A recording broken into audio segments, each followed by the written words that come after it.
and welcome to another ESOC, this time in Helsinki. I arrived safely on Sunday with the Finnish Eurovision delegate from Basel. But now we are in Helsinki and we're going to have some great days here. So this morning I'm joined with Robin Lemmens.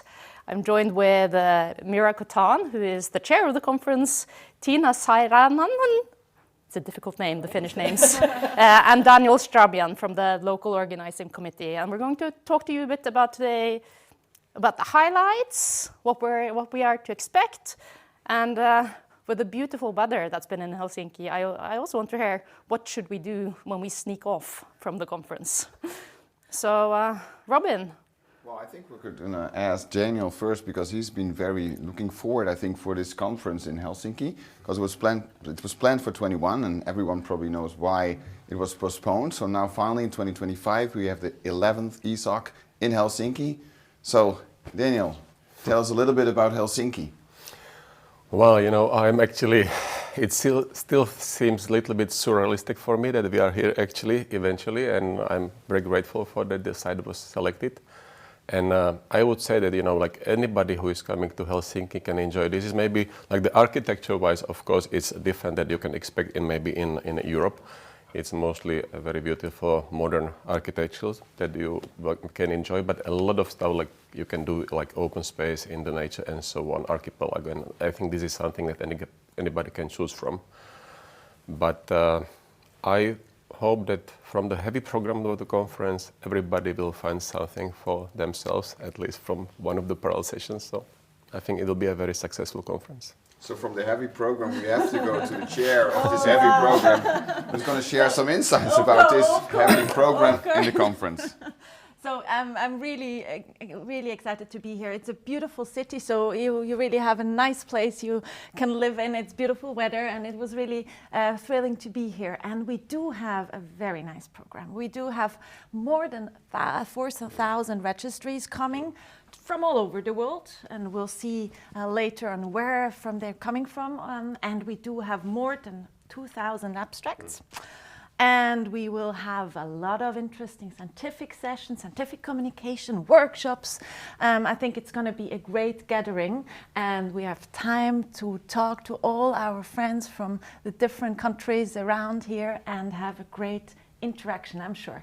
It's going to be a really, really nice program. Hopefully not too heavy. Anything you're looking forward to, Daniel, especially today?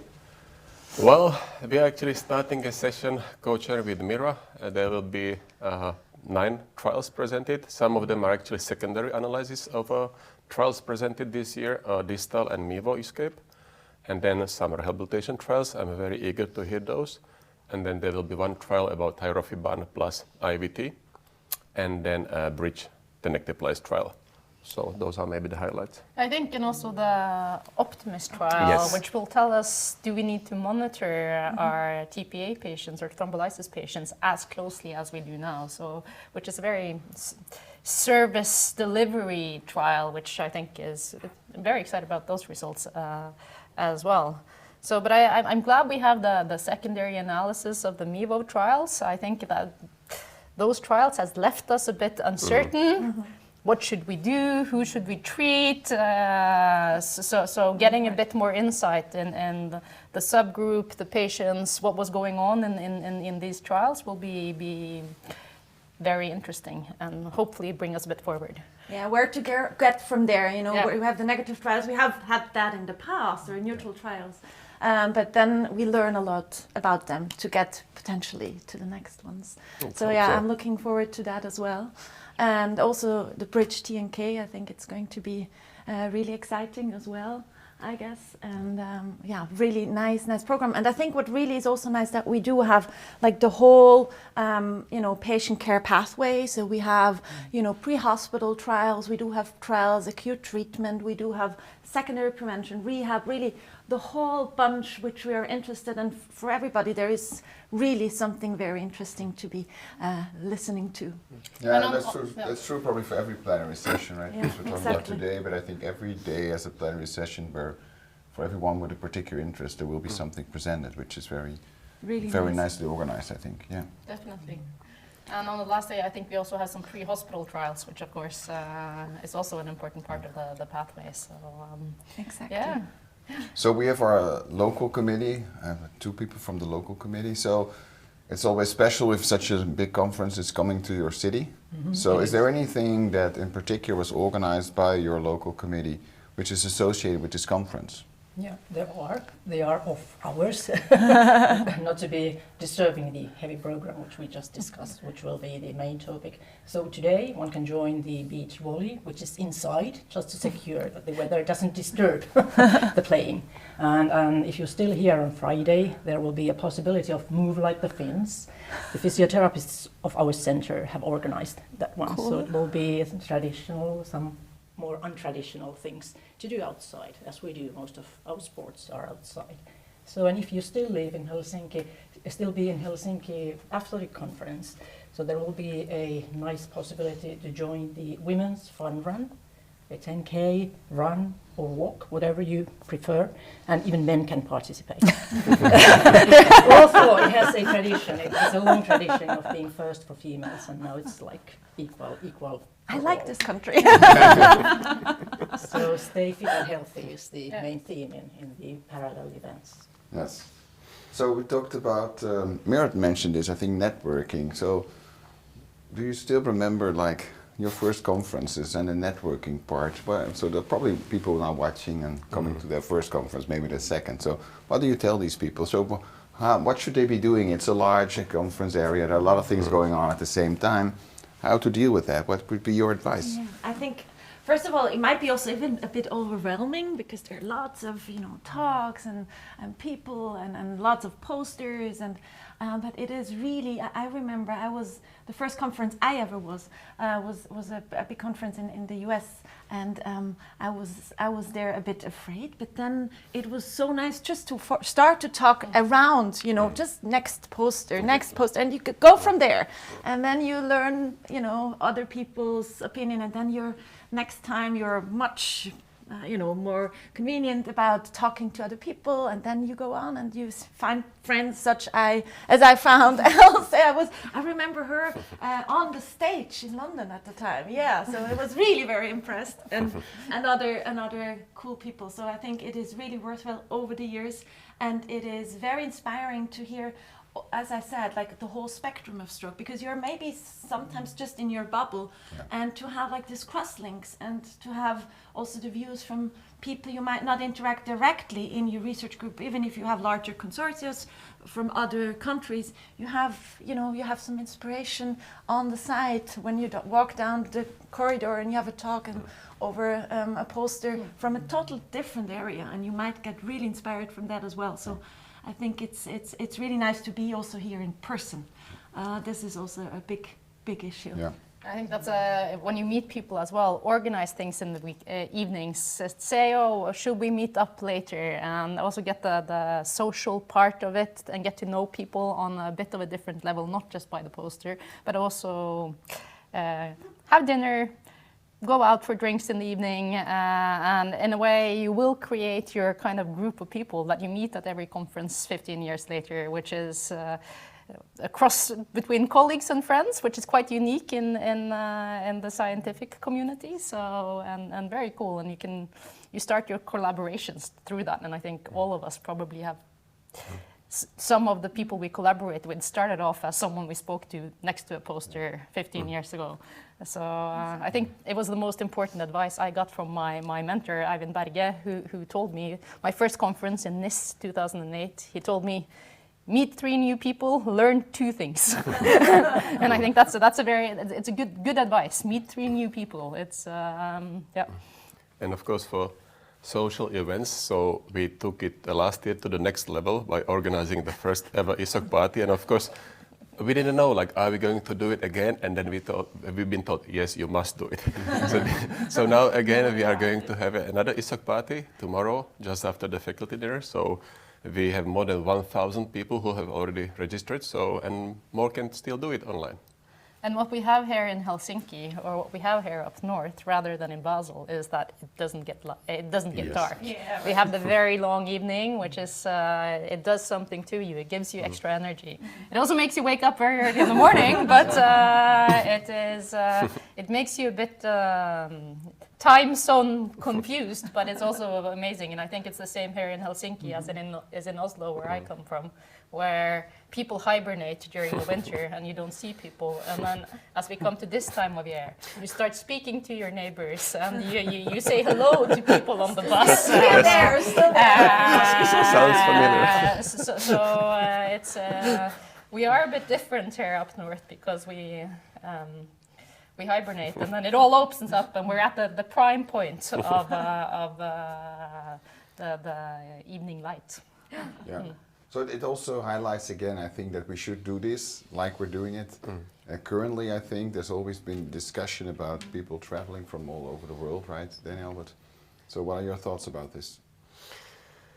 Well, if you are referring to the traveling by plane, then of course, I mean, this is something that we have to consider, right, for the selection of the sites for the future, definitely. So one part is just the green aspect, and another one, what we are facing maybe a little bit more frequent in the last years, that is always some trouble with flying, right? There's some strike going on, maybe some problem with the companies and so on. And of course, it's affecting some people. Maybe in partially it actually happened this Monday and last Friday. So this is very unpleasant part of the conference. So maybe for the future, it's actually wiser to have it, like say, in Europe where anybody can reach it by train, bus, or actually some of our colleagues by bike. I don't know why pointing towards me. Didn't you bike to Basel last year? No, I traveled by train, which was quite a challenge as well. No, but I think it's good that we talk about these things first, and then we have to be considerate about these things. But on the other hand, I think, as was mentioned before, this is a moment where you are able, especially if you're a young researcher, where you're able to reach out and meet people. Of course, also if you're more further in your career, it's good to meet people again. But especially if you really want to talk to someone for the first time, I think this is really critical. I always see this if you go around these posters and you see that probably someone is presenting their first poster, they're probably pretty anxious. Someone is asking them questions. But these are the very important first steps that you have to take, because in the end you will be giving presentations and you have to become familiar with this, and also that you will be receiving questions and to think about the answers that you will give. That's how you will grow in your research area. So I think it's very important to have that in person. And you can even, I have a little anecdote with the poster, you can even meet your future husband. It happened to me. So you don't expect that, but it did. It's a true story. So Mira as a CPD chair and wedding planner. So is there anything in particular you're looking forward to as it relates to the conference? Because we talked about the local activities that you have. So what are you looking forward to for this? Yeah, actually, as a continuation of what you just spoke about, the big ones, the big trials, which we're all expecting, what results or what optimization will come out of them. Actually, my picks will be on the rehabilitation side, because I think that our acute treatment has changed the landscape of the rehabilitation. We see it in our rehabilitation ward. We need more speech therapists, more neuropsychologists than we did before. So the milder the symptomatology of the hemiparesis gets, the more important are the language and neuropsychological skills. So I will be looking for those. Yes, so it's important that we're looking forward to doing this rehab trial. I think it's an important item to mention, because we've been focused a lot on acute treatment of ischemic stroke with all the trials we've been doing for many years, and we've made so much progress. But I think in this particular area, there's probably a lot of progress still to be made. And I think it's good to see that we have several trials here now as well on this particular topic, and let's hope that that will be also for the future. There's actually going to be today, like one of the trials is not related maybe exactly to what Tina was referring to, but it's about like pre-discharge home visit compared to the regular one. So let's see about results. And that's, again, service delivery, Yeah. and how are we going to deliver services to the patients in the best way? We keep going at what we have been doing for a long time without really changing, even though the landscape is changing. So I think service delivery trials, it's really important, the rehab trials. But it also get another aspect of it, that is that a lot of our patients have milder symptoms when they come into the hospital as well. In Norway, there's been a shift from the more larger strokes to the more moderate or minor strokes. And are we measuring the deficits in the right way when we are doing the trials? That is also another important question, because the MRS it measures it well, but it is also quite crude and perhaps does not capture the deficits that you see on the rehab board. So, yeah. Absolutely. I think the shift in symptoms with the acute treatments, which improve obviously outcomes, what we want, but has a shift in symptoms also for rehab, as you said. And I think that's a very interesting area as well. And with all new technologies also, I think that's also very important with, robot assistant therapies and so on. I think this is really also a huge topic, and with maybe even a bit more in the future, computer-brain interfaces. So I think there is lots of things we can still look at also in the rehab world. Yeah. So always when such a conference visits a particular city in Europe, sometimes this also sheds some light on stroke awareness in that particular city or maybe hospital. Have you noticed anything in particular related to that, or are there potentially activities maybe in the hospital? I'm not aware even, but is there anything that you think that will come out for Helsinki about ESOC visiting this particular city? Yeah, I don't know. Do you want to mention anything about this? Yeah, I think we took it all up. Yeah, we have lots of activities.